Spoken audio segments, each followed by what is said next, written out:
Thank you so much for joining us. We're now into the second hour of this Friday edition, the 19th day of June, 2009. Bob Chapman with us for the next hour. And we've got several guests in studio dealing with the fluoridation of the water supply. Fluoride's a catch-all term. Sodium fluoride is bad enough for you, but we're going to break down what is really being put in the water supply today and the successful fight against fluoridation going on around the planet. There is hope, ladies and gentlemen. So key information coming up there. I've been ranting and raving the last 3 days because they've now unveiled, and it's worse than I first thought it would be.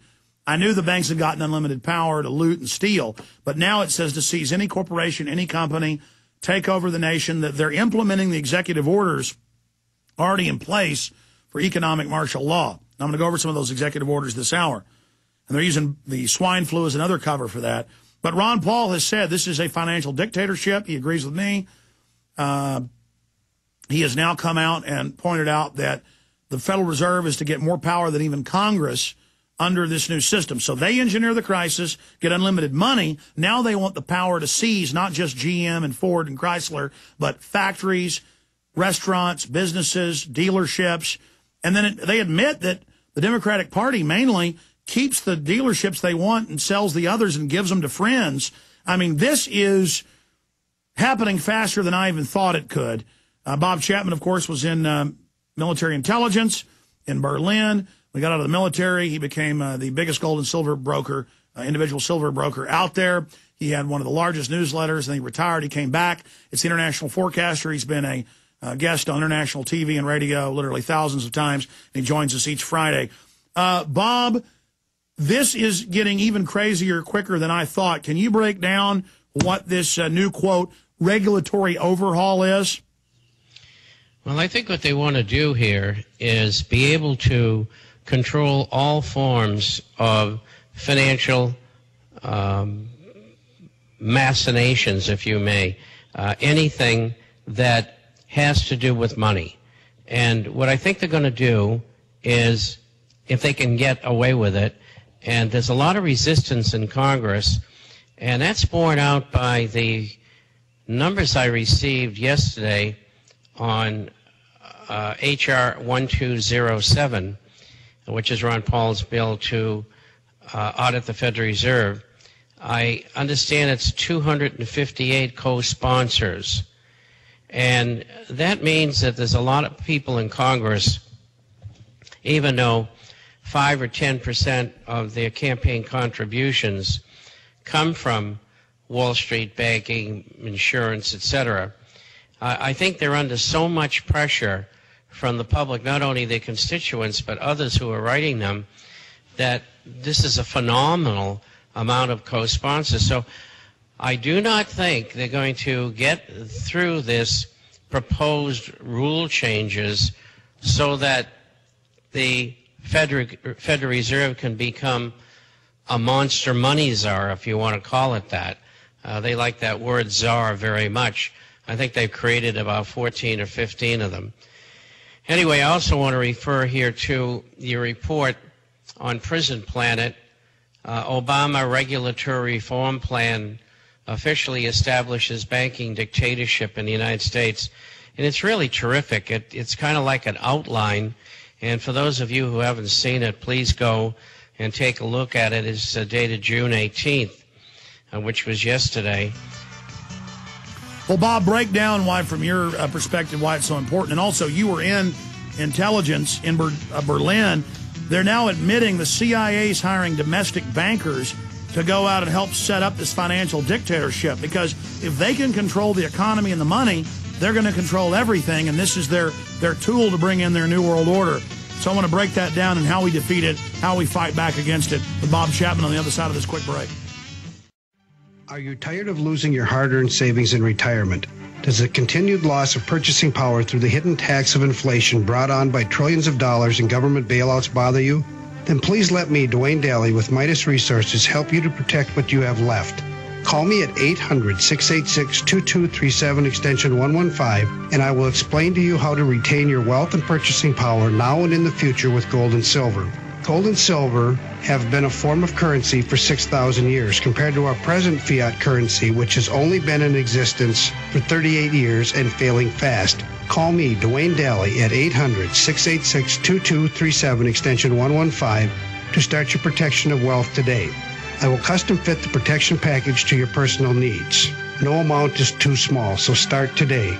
Call Dwayne Daly with Midas Resources at 800-686-2237, extension 115, for your gold and silver protection portfolio. I want to open the phones up, financial questions only, for Bob Chapman.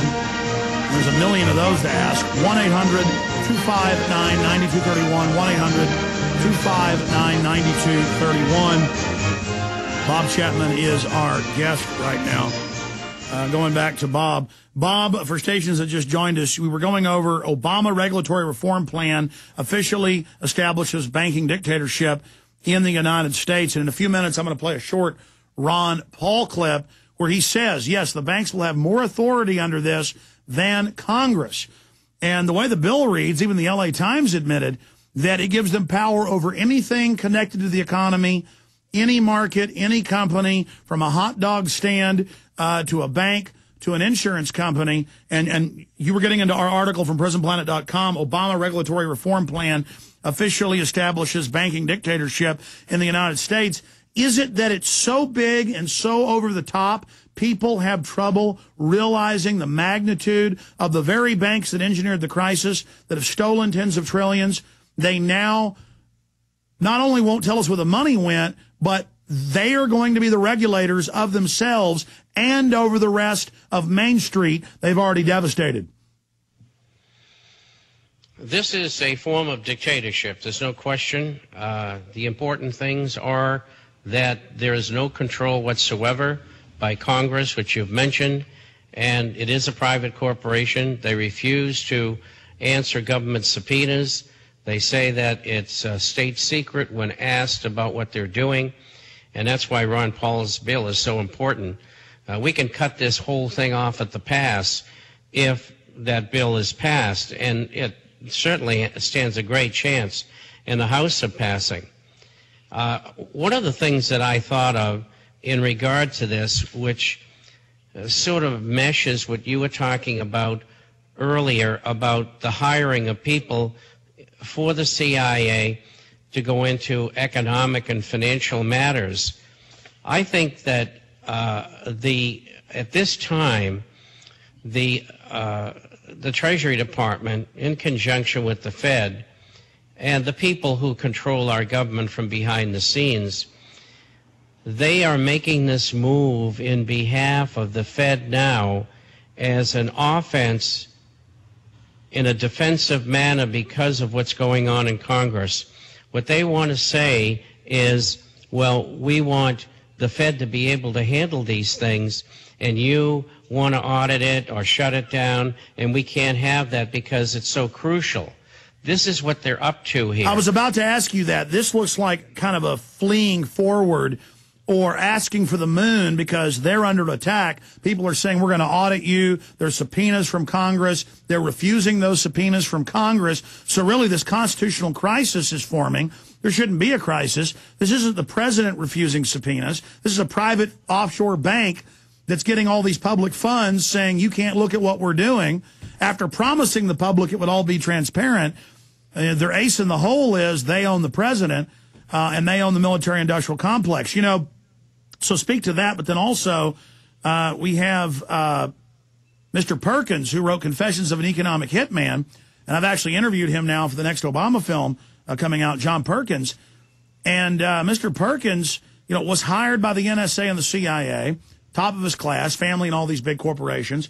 He was sent in. He would be given orders by Army generals into third world countries to buy off politicians, to threaten them, to take control, do the same thing. And now Reuters says the CIA is going to operate inside the U.S. and is hiring all these out-of-work bankers to make sure we are all under economic slavery, Bob. That's exactly right.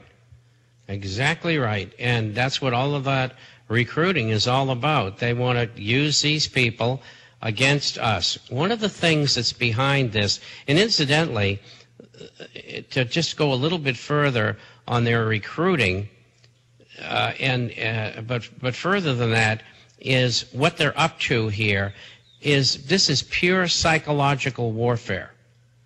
That's exactly what it is. They know that the House is going to vote for this bill. I don't know what the Senate will do, but I assume perhaps they will as well. And in order to cut that off, what they're trying to do is say, we can't allow the Fed to be audited or tampered with in any way because it's too important and so on and so forth. This is the Psy-war aspects of it. Yeah, we're in the middle of a crisis. If you audit the Fed, they're already saying this, it's going to cause a depression. They've hired this big lobbying firm, and we now see their branding. If you audit us, it'll destroy confidence, and we'll have a depression, and we're going into a depression. That way, even if we get the audit, they'll blame us for the depression they engineered.